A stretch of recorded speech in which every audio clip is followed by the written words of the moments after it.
Welcome to Module 1 of the Shelter and Settlements training course. This module will look at an overview of humanitarian shelter assistance and the cross-cutting opportunities of shelter interventions. It will also look at global trends in shelter responses.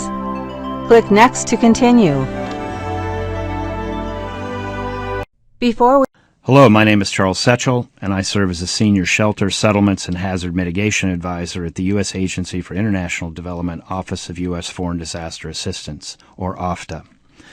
I realize that my name, title, and affiliation are quite a mouthful, so I'll break it down for you. If people affected by disasters and crises in other countries need some form of shelter, I work with others to respond to their needs in an office that coordinates U.S. government responses to natural disasters overseas. The module that you're looking at is the first in a series of 5 videos that are based on a one-day Shelter and Settlements, or S&S, training workshop that I and some colleagues developed some years ago. The 5 modules are a joint effort of USAID OFDA and the U.S.-based NGO consortium known as Interaction, and specifically Interaction's Mohammed Hilmi and members of the Interaction Shelter and Settlements Working Group. We think the videos will provide humanitarian workers and others with the basics of S&S sector work as part of larger international humanitarian assistance efforts. Briefly, these modules cover the following topics: global settlements trends affecting humanitarian shelter assistance, shelter and settlements assessment issues and concerns, shelter, settlements, and risk reduction and reconceiving the road to recovery.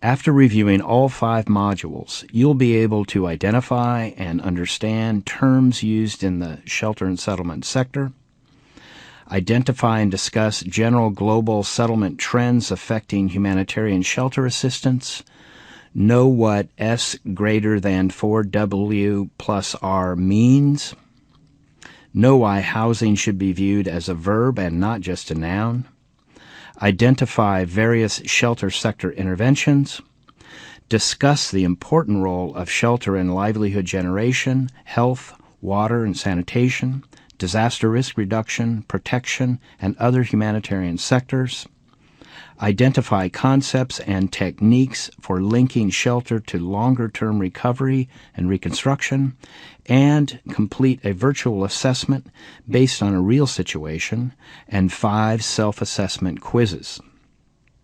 On behalf of USAID OFDA and Interaction, thank you for taking the time to complete the modules, and we welcome your comments. Let's start with our first session. Hello. This is the first of 5 training modules on humanitarian shelter and settlements assistance. These e-learning training modules are based on a one-day S&S training course developed by USAID OFDA. This session will provide a brief overview of the main training topics and review some global trends that influence the provision of shelter and settlements assistance. Specifically, this session will focus on the following: covered living space, aspects of the changing international context of shelter, including the remarkable growth of cities well into the foreseeable future, the importance of context in informing shelter and settlements activities, the important role of shelter in livelihood generation and the recovery and regeneration of settlements, and S greater than 4W plus R.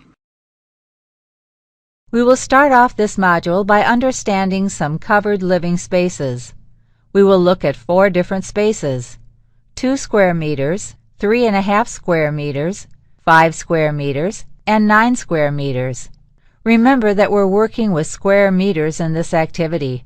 Click each covered living space to learn more.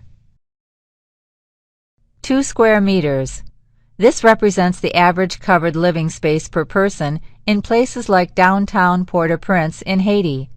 It is undeniably small, not much bigger than the size of a single bed. In urban slums around the world, in cities such as Calcutta and Lagos, people will rent out this space, and they might even have to timeshare to be able to afford it. 3.5 square meters. This is the minimum covered living space per person that the humanitarian community has been using through the Sphere project. Humanitarian Minimum Standard states that along with the 3.5 square meters per person, we are also providing each family with basic non-food items such as blankets, jerry cans, and cooking kit. All of this, along with the 50-kilo sack of rice and fuel, all has to fit within their allocated space. This does not leave much space for living, but remember that many living in an urban slum have only 1.5 to 2 square meters each. Click the link for more discussion around 3.5 square meters.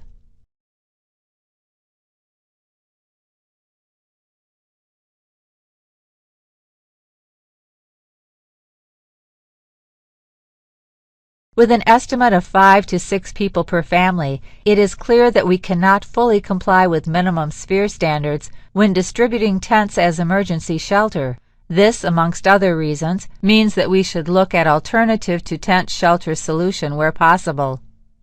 Haiti, with its pre-disaster average of 2 square meters living space per person, had caused the humanitarian community to question the validity of using 3.5 square meters in urban contexts where land is not abundantly available. As such, there was an agreement to downsize the standard being used for transitional shelter phase. For transitional or early recovery phase, it is possible to consider multi-story structures in order to achieve higher density in an urban context. Community acceptance will be an important component when introducing a new template for the response. 5 square meters. The spatial criteria being used by UN Habitat to define an urban slum in a developing country is that the community is made up of small houses with an average of 5 square meters of covered living space per person. This is used along with 5 or 6 other indicators to define areas of urban slums. 9 square meters. This number came about as the result of a large housing survey carried out by the World Bank. 9 square meters was identified as the global average for living space per person in developing countries. It is expected that the number has gone up in the recent few years, with a large expansion of housing stock in countries like China, India, and Brazil. Having seen all the different metrics and what they mean physically, let's now focus on the key standard used in shelter and settlement sector, 3.5 square meters per person of covered living space. Click each marker to learn more about the 3.5 square meters per person of covered living space. This number is considered minimally adequate to promote health, privacy, and human dignity. It is very modest. This number is also only 1/25th of the average new house size per capita in the U.S. Of course, things are also changing in the U.S. As more people are living alone in an apartment, an idea that is inconceivable for many countries in the world. 3.5 square meters is also about 40% of what people had on the average before the disaster.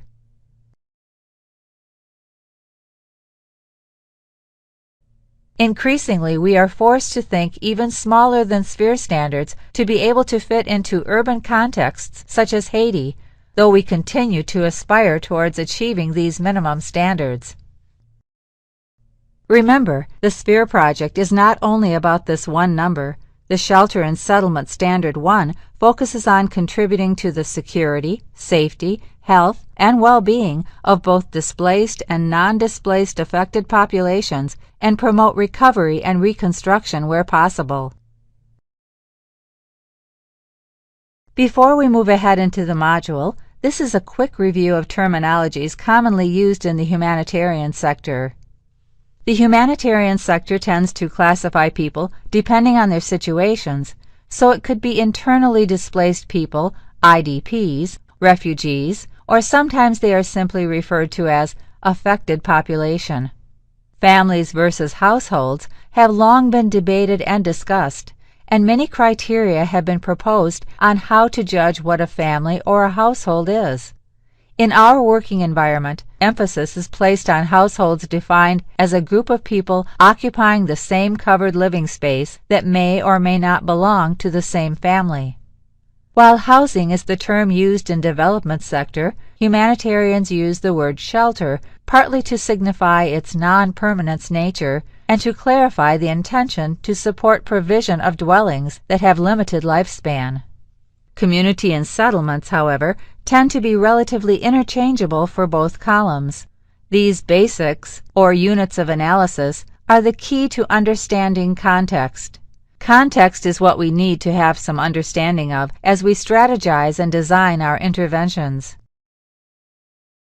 If we look back 5 or 6 years at the economic crash of 2008 in the United States and several other countries, at the Asian economic crisis in the late 90s, and the Japanese bubble burst in the late 80s, all of them have at least one thing in common. The crashes are all related to housing and the real estate development sector. A large portion of any economy is directly linked to construction and related businesses. This is true even in the modest economies we typically work in. Shelter has a very central function in any society, including economically, socially, or politically. So why do we focus on this in the humanitarian sector? Shelter can generate the impacts needed for response and recovery. It also contributes towards longer-term disaster risk reduction and therefore resiliency of a community. Settlements are the context for these activities. To understand the context is to be able to design an intervention that is effective, culturally appropriate, and creates long-lasting impacts for the communities. It is therefore important to understand economic impacts of shelter interventions. When shelter designs are context-driven, when they're not prefabricated solutions flown in from halfway around the world, impacts can be significant in the disaster-affected economies. OFDA's first mandate is to save lives, the second is to reduce suffering, and third, to reduce the economic and social impacts of disasters. A context-driven shelter intervention can jumpstart affected economies, revitalize local markets, and lead the transition into recovery reconstruction. Apart from having an indirect impact on the local economy through material procurement, there are also livelihood activities that are directly related to shelter and settlements activities. We will be briefly exploring different livelihood opportunities related to shelter in the post-disaster context. Click on each picture to hear more about them. One of the most common shelter-related livelihood activities is material production. This includes local brick making or compressed earth block, as well as prefabrication of doors and windows. Apart from revitalizing local economy through use of local material and labor force, this also has the added benefits of providing communities with additional skills they may not previously have. This type of support also offers great opportunities for integration of disaster risk reduction components.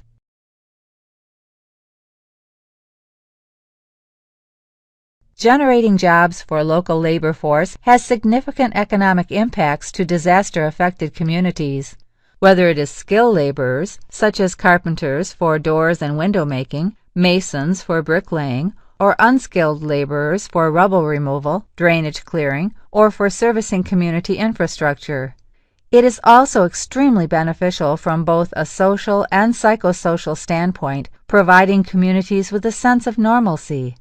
The indirect benefits of using local materials and local labor are manifold and should always be prioritized. From a different perspective, the value of a safe shelter is more than just having a place to live. For many families, it is also a platform for livelihood activities, where home-based enterprise is a vital part of economic survival. Part of a shelter is given over to small-scale productions or to be used as a storefront. For these families, having a safe shelter is vital for recovering their livelihoods. Next, we shall look at OFDA's approach to shelter and settlements. 1. It is based on field assessments and is a reflection on particular needs of the affected settlements, especially households considered most vulnerable. 2. It prioritizes local materials, markets, and labors where possible. 3. It links shelter and livelihoods. 4. It emphasizes the application of internationally recognized guidelines such as the SPEAR project, including provision of minimally adequate space whenever possible. 5. It reduces social and economic impacts of present and future disasters through integration of disaster risk reduction measures. 6. It continues research into the sector. Click the icon for more information on USAID or OFDA's approach to shelter and settlement sector. We will now have a look at different types of humanitarian shelter assistance that is commonly used by the humanitarian community. The first row of photographs shows common shelter options and assistances during the emergency phase, such as host family or community, tents or plastic sheeting, collective centers, and camps. The second row of photographs show samples of shelter assistances that are commonly linked to recovery phase, such as repair program, transitional shelter, and upgrading to permanence. Click each image to get a description. Hosting support. This is one of the most pervasive forms of self-recovery and is often overlooked by humanitarian actors, thus making it a challenge to programming efforts. However, through community-based assessments, hosting arrangements and opportunities can be readily identified. Hosting will be discussed as part of assessment activities in later chapters. Plastic sheeting shelters as NFIs. Many families will also choose to stay close to their damaged or destroyed homes, putting together a shelter as they are able. The humanitarian shelter assistance in this case focuses on waterproofing and securing these shelters, either through distribution of tents or shelter kits. The shelter kit is commonly made up of plastic sheeting, rope, and fixings. In cases where framing structures cannot be salvaged or obtained locally, additional poles may be included into this shelter kit. The reason home-based or community-based support is generally preferred is because it promotes self-recovery and is a stepping stone for a return to normalcy. In this way, shelter kit is a preferred option for its flexibility, adaptability, and reusability. Collective centers. In many settlements, the only safe building still standing after a disaster could be public buildings, such as schools, temples, mosques, churches, or governmental buildings. Often these buildings are also natural gathering places for the community. In many settlements, it is part of their contingency plan.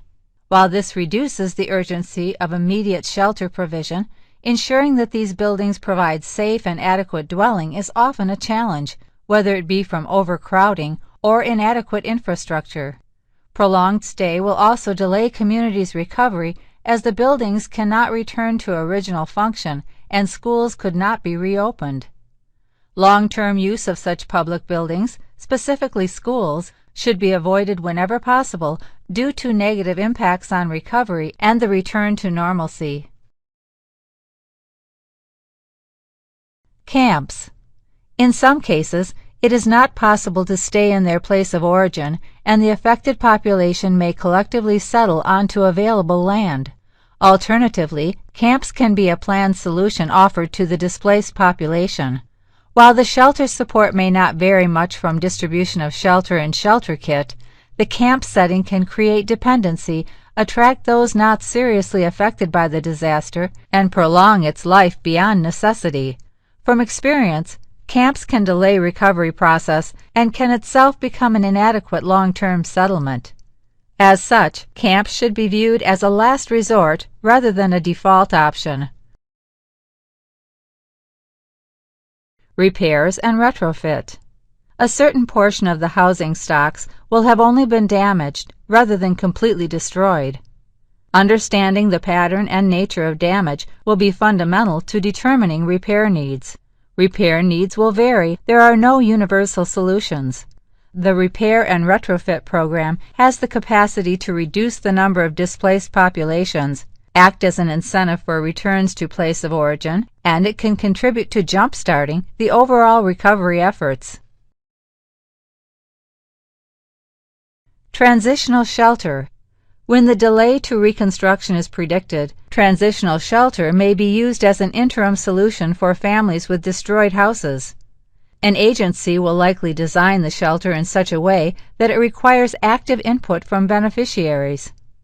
A transitional shelter program may only provide key structural elements like footings, frames, and roofing, requiring families to contribute towards wall cladding or reuse the plastic sheeting previously provided. Transitional shelter is considered not only a humanitarian response, but a stepping stone towards recovery and normalcy. Upgrading to permanence. The upgrading to permanence term necessarily presumes transitional shelter, while it is not always imperative. The upgrading process will be a natural step for most households. It will be carried out incrementally as and when resources become available. In rare cases, donors and governments might step in to provide support in the form of reconstruction grants. Most of the shelter programs during early recovery phase can be delivered in a variety of ways. And from our discussions around economic impact of shelter interventions, the delivery method we choose should also contribute towards maximizing impact and increasing efficiency of the assistance. As such, the shelter program, no matter how modest, should jumpstart and re-engage affected populations in the longer-term process of housing development. It should also act as a means to promote livelihoods. Disaster risk reduction, or DRR, should be a part of the process every step of the way. Many shelter programs have the capacity building and knowledge sharing component to ensure that houses and shelters built are safer than that which was destroyed. Shelter and settlement sector is an excellent means of engaging with other humanitarian sectors such as water, sanitation, health, and early recovery. All of it promotes better settlements and healthy living. Unlike other sectors, there is no easy transition into development for shelter and settlements. The skill sets required to manage and build permanent housing is very different from what is required from the humanitarian community during emergency phase. There will also likely be complications with land ownership that could take years to resolve. As such, it is important that the shelter programs are context-driven and fills enough of the transition gap to be able to propel the recovery process onwards. Remember, OFDA does not engage in housing reconstruction or development, but rather humanitarian shelter assistance. Click the icon for description of humanitarian shelter and settlements activities. This is a description of humanitarian shelter and settlements activities that OFDA engages in within the humanitarian sector. It is a two-pager that was written in collaboration with our field staff and interaction members in 2012. It is important to keep in mind that housing has significant impact beyond just habitability. There is a mathematical formula we like to use in shelter and settlements sector. S is more than 4W and R. Shelter is more than just 4 walls and a roof. It is also more than plastic sheeting, tents, and even houses. It can be a business, a factory on the front floor of someone's shelter. It can be a barn for the animals, a warehouse storing your goods for sale, or a granary. In fact, housing is a key feature in all settlements. 60 to 70% of any given settlement is typically consumed with housing. It is therefore an important feature of settlements that we live in around the world. So when you read in the papers that 10,000 houses are destroyed, what does that mean? Perhaps tons of grain destroyed, lots of jobs destroyed, maybe farm animals destroyed, factories and capital equipment destroyed, home-based businesses might be destroyed as well. In short, household asset bases are adversely impacted when houses are affected by disasters or crises. Expeditious provision of shelter after disasters and crises is critical in establishing the platform for recovery of household assets. Settlements are the where of the mandate, and it's the spatial component of our mandate. Settlements provide context for the work. The trends affecting these settlements are many: where settlements are located, how they have developed, how rapidly they grow, how strong their economies are, and how well they are managed, especially in times of crisis, will largely determine whether they become the sites of future disasters and possible international humanitarian responses. So let's have a look at some emerging trends that will increasingly impact our future work, both in where and how we will be responding. First, we have a map that shows projected population change by country from 2005 to 2050. The world population is undeniably growing, and growing fast. This growth, however, is far from uniform. Sub-Saharan Africa is recently projected by the United Nations Population Division to have the largest growth of 1.2 billion people by 2050, even more than population giant Asia. For other parts of the world, growth is projected to be far more modest, with population decline expected in Europe. The population growth in sub-Saharan Africa will be putting pressure on its urban centers, new cities will emerge and expand, and poverty will become urbanized. Without adequate infrastructure and services, this is a very big challenge that we will be facing over the coming decades. Here we have a chart that shows urban growth projections from 1950 to 2030. There are a few points from this chart that we should take a note of. First of all, it is projected that by 2030, just over 60% of the world population will live in urban areas. The sharpest increase between 2000 and 2030 will be in both Asia and Africa, going from 37% to 54% and 55%. This may not come as a surprise for Asia, but we may need to start seeing Africa as fast-growing and sprawling urban centers. The Latin America and the Caribbean has recently seen its fair share of urban concentration increase and is projected to reach 85% in 2030. Most of this increase in concentration is expected to happen in small cities. Cities that are not well known, provincial capitals or rural hubs, these are the cities that will be seeing the most growth in the coming years. New cities will also emerge and expand in areas that were previously uninhabited.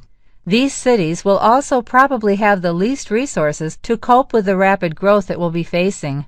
This is very critical. The implications of this rapid growth for the humanitarian community are profound. Vulnerabilities increase when cities expand without properly managing growth or implementing preparedness and prevention measures.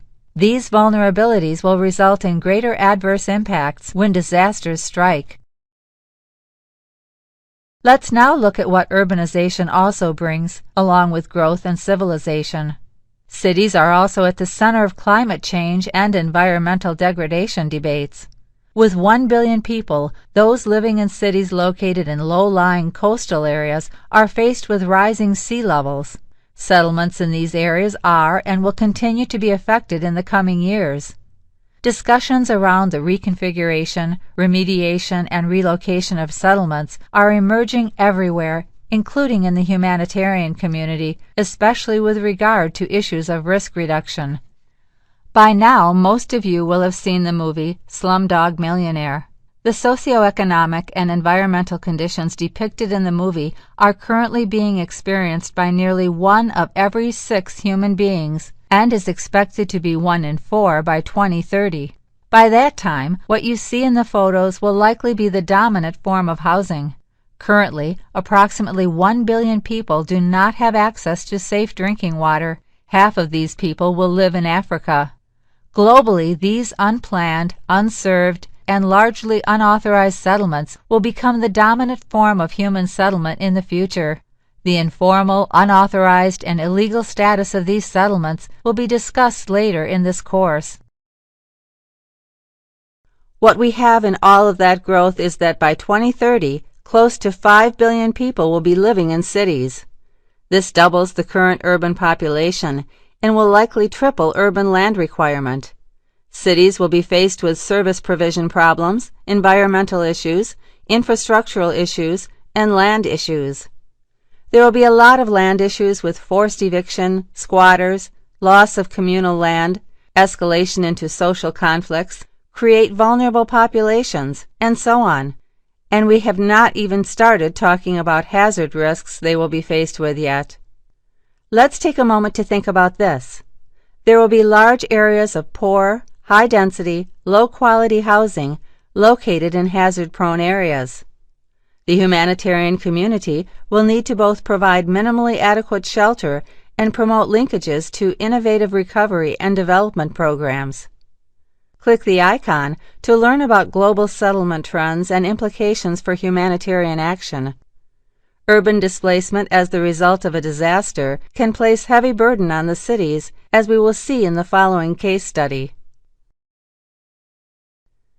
Many cities have been indirectly affected by disasters. Its population more than doubled as the result of disaster-related displacements. Kabul was one such city. In 2002, only 22% of Afghanistan's population lived in urban areas. By 2009, this number was 30%. One factor that contributed to this unprecedented urban growth is the return of refugees from Iran and Pakistan. Many Afghans fled to Kabul and other cities as a means of survival. 2 districts in metropolitan Kabul, marked in red on the map, accounted for 1 in 5 returnees during 2002 and 2007. That is an increase of roughly an additional 1 million over a 5-year period in a city designed for 2 million people. Kabul's population is currently estimated to be 4.5 million. Few cities could manage such rapid and expansive growth. A city with recurring disasters and perpetual conflicts that have ravaged the city's resources and damaged its infrastructure. It was an impossible task for local government to manage such growth. It is also a city with negligible access to formal land ownership, forcing those new migrants into unauthorized, informal, and illegal settlements, thereby increasing their vulnerability. All of this resulted in a city whose living condition has simply deteriorated. So the humanitarian community needs to understand the implications of urban displacement in relationship to our work. So to recap on the importance of settlements, settlements provide the context, shelter, and its setting. The unit of analysis changes when we consider things from a settlement scale, forcing humanitarian actors to step back from a near-exclusive focus on household and shelter. We need to be thinking broadly in terms of communities or neighborhoods or other kinds of needs and measurement to break down the larger urban mass into some form of coherent units of operation and analysis. Settlement-level issues are discussed in Module 4. Key points to remember from Session 1 include: settlements provide context for shelter interventions, shelter and its setting. The unit of analysis changes when settlements are considered. There is no longer a near-exclusive focus on individuals, households, and shelter, but also neighborhoods and larger communities. S&S can frame response, recovery, and other sectors. It's foundational. Shelter's the easy part of the sector. The tough issues are on the settlement side. And, to conclude, shelter is greater than 4 walls and a roof. Let's move on to Session 2.